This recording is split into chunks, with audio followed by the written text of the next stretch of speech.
California road trips have this weird way of humbling your expectations. You think you know what a place is going to feel like before you get there.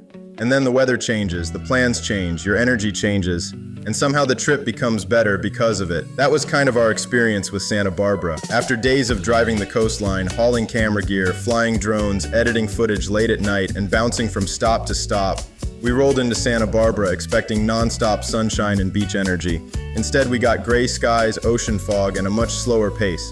But honestly, that forced us to stop trying to check off the city and actually experience it. Our Airbnb sat right near State Street, which pretty much became our anchor point the entire stay.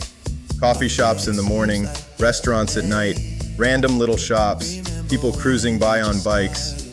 Everything kind of moved at its own rhythm. And after all the driving and filming we'd already done, we weren't really trying to chase nightlife or force some giant party experience. We kept things simple. Good food, long walks, good conversations, slow mornings, and honestly, that's when Santa Barbara started making more sense to us. While we were staying in Santa Barbara, we started realizing pretty quickly that this place has a very different energy from a lot of the California coastline.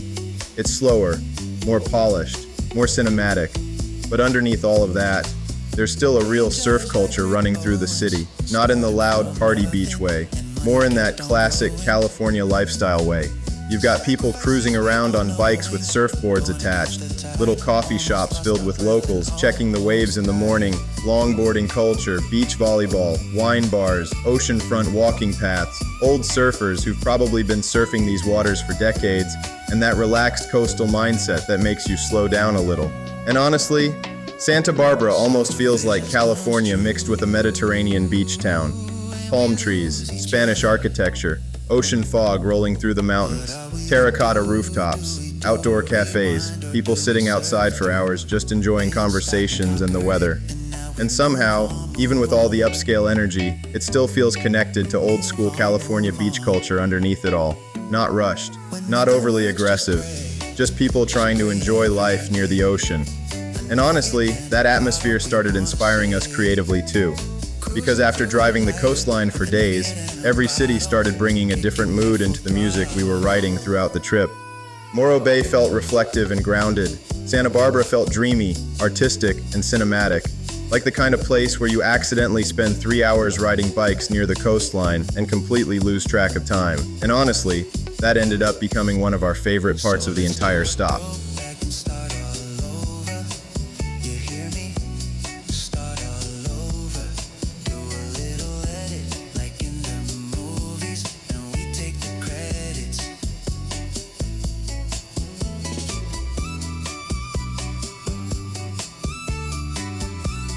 But somehow that became the fun part. No strict plans, no rush, just movement. And that's something this whole coastline trip kept teaching us. Some of the best moments happen in between destinations, not at the main attraction, not on the itinerary, just random moments where you're slightly lost, the ocean's next to you, the air smells like salt water, and you realize this is the good part. Eventually, we made our way down toward the harbor.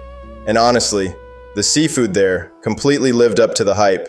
Fresh bluefin tuna by the pound, uni for the first time, massive servings, super fresh. One of those meals where nobody really says much because everybody's too busy enjoying the food. And finally, after all the overcast weather, the sun came out. So we headed towards Santa Claus Lane Beach, and that was probably the version of Santa Barbara we had originally imagined. Palm trees, quiet coastline, beautiful homes near the beach, people walking barefoot, slow energy. I was still learning the drone during this trip too, so I kept testing shots over the ocean. At one point I swear I spotted seals moving through the water below. But honestly, even with the gray weather, Santa Barbara still had its own charm. Upscale, yeah, a little polished, definitely. You can absolutely feel the European and Mediterranean influence there. But underneath all that, you still catch little glimpses of old California surf culture, road trip culture, beach culture, especially once you get away from the more curated parts of town. And I think that's something people misunderstand about the California coastline in general. People see the headlines, the influencers, the expensive real estate, the stereotypes. But once you actually drive the coast for yourself, you realize every town has its own personality. Some places feel gritty, some feel artistic, some feel sleepy, some feel wild. And if your mindset is simple enough, sandals, board shorts, good music, maybe finding a peaceful little ocean spot where nobody bothers anybody, California still has a lot of magic left in it, and honestly, this entire trip ended up inspiring a lot of our music writing too. Every stop along the coast brought a different mood and energy that slowly started finding its way into the songs we were creating during the trip.